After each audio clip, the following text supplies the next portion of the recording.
Hello hello hello hello. मैं हूँ numerical bot, ये है असिस्टेंट बॉट। आप देख रहे हैं फ्री क्लासेस और हमने किया खुद को अपग्रेड। आज का न्यूमेरिकल देखते हैं, आइए। Calculate the concentration of nitric acid in mole per litre in a sample which has a density 1.41 gram per ml and the mass percentage of nitric acid in it being 69%।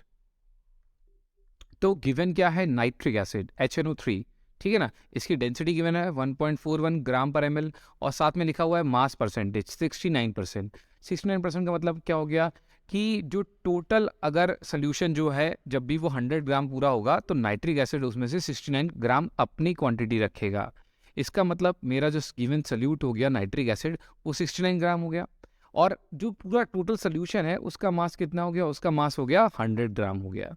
Okay, तो मैंने salute को small W से और mass of solution को capital W से यहाँ दिखाया हुआ है। ओके, चले आगे।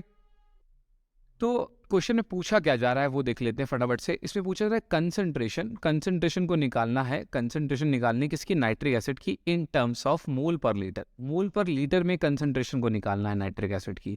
देखो, मोल पर लीटर में कौन सी चीज होती है? बिल्कुल सही, मोलारिटी। क्या होती है? मोलारिटी। तो आपको मोलारिटी निकालने को कहा जा रहा है, तो आपको मोलारिटी का फॉर्मूला लगाना पड़ेगा।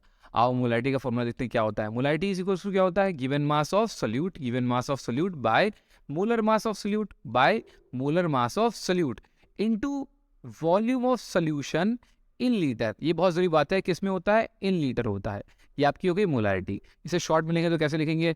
Capital M is equal to small w by M not into V L. यहाँ पे एम नॉट क्या है? Molar mass of solute. W क्या है? Small mass of solute. V L क्या है? Volume of solution. और कैपिटल M क्या है? खुद मोलारिटी है। क्या क्या गिवन है? W तो हम पीछे निकाल चुके हैं, हम जानते हैं, लेकिन क्या क्या गिवन नहीं मिला अभी तक हमें। तो हमें नहीं पता है कि वॉल्यूम ऑफ द सोल्यूशन कितना है। वॉल्यूम ऑफ द सोल्यूशन कितना है हमें नहीं गिवन है, बट हमें मास ऑफ द सोल्यूशन और क्या पसंद पता है? हमें पता है डेंसिटी पता है।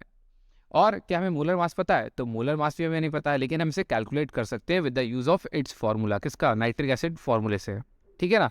चलो करते हैं फटाफट से। तो molar mass of nitric acid HNO3 क्या हो जाएगा? 1H की वैल्यू 1 म्यू, एन की वैल्यू 14 म्यू, वो 3 बार है तो 3 इंटू 16 म्यू। सबको जोड़ देंगे कितना बन जाएगा? 15 mu plus 48 mu, that is 63 mu बन गया।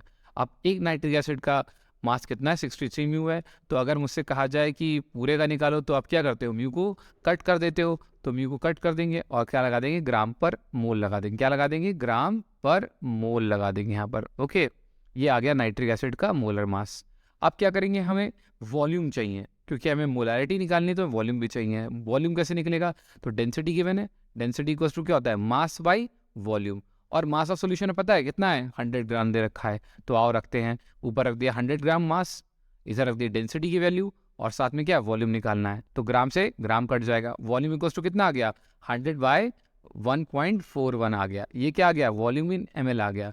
और आप जानते हो कि मोलारिटी किस में निकलती है? मोलारिटी अभी पीछे बताया था, हाँ, किसमें? लीटर में। तो आपको इसको कन्वर्ट करना पड़ेगा, किसको? वॉल्यूम को लीटर में कन्वर्ट करना पड़ेगा। तो क्या कर देंगे? 1000 से डिवाइड कर देंगे। तो मैंने यही करा, 1000 से डिवाइड कर दिया, ये पलट के ऊपर आ जाएगा। तो 100 बाय 1.41 इंटू 1000 लीटर। ये आपकी क्या आ गई? मोलारिटी आ गई। क्या ये मोलारिटी आ गई? नहीं, वॉल्यूम ऑफ सोल्यूशन आया भाई। मोलारिटी तो हम निकालेंगे, ये तो वॉल्यूम ऑफ द सोल्यूशन आ चुका है। ठीक है, आगे चले।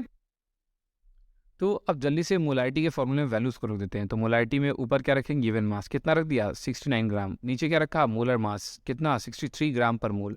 और वॉल्यूम कितना हो गया? 100 बाय 4.41 होना चाहिए था, 1 मैंने हटा दिया ताकि कैलकुलेशन थोड़ी ईजी रहे और उससे ज़्यादा फर्क नहीं पड़ता वैल्यू पे। और इंटू 1000, 1000 कहाँ से आया था? जब लीटर में कन्वर्ट किया था तो ये 1000 आया था। हाँ, यहाँ ग्राम से ग्राम कट जाएंगे और जीरो से 2 जीरो कट जाएंगे। ठीक है ना। अब क्या बचा? तो molarity is equal to 69 by 63 into 1.4 into कितना बच गया? ये पलट के ऊपर जाएगा ना, ये दोनों चीज़ें पलट के ऊपर चली जाएंगी तो क्या आ जाएगा? 1.4 इंटू 10 आ जाएगा। अब इन दोनों की मल्टीप्लाई करते हैं, इनको डिवाइड कर लेते हैं। तो इनको डिवाइड करके कितना बना? 1.09 और इनको मल्टीप्लाई करके 14 बनेगा। इन दोनों की मल्टीप्लाई करेंगे तो कितना बन जाएगा? Molarity equals to 15.3 mole per litre. ये आ गया आपका आंसर। आपको मोलारिटी निकालनी थी, लिखा था ना calculate the concentration of nitric acid in terms of mole per litre. तो आ गया मोल पर लीटर, मतलब क्वेश्चन खत्म होता है। अब जाते जाते मेरा सवाल, आंसर करो फटाफट से। HNO3 nitric acid has number of covalent bond number of coordinate bond. यही आपको बताना है आज मुझे, दोनों कॉलम को पूरा फिल करना है और कमेंट करके बताना है। ठीक है, आज का सेशन यही ख़त्म होता है। अपना ख्याल रखो, खुश रहो, दूसरों को खुश रखो और हमेशा स्माइल करते रहो और ऐसे ही अच्छे बने रहो। टाटा बाय बाय, मिलते हैं किसी और वीडियो में।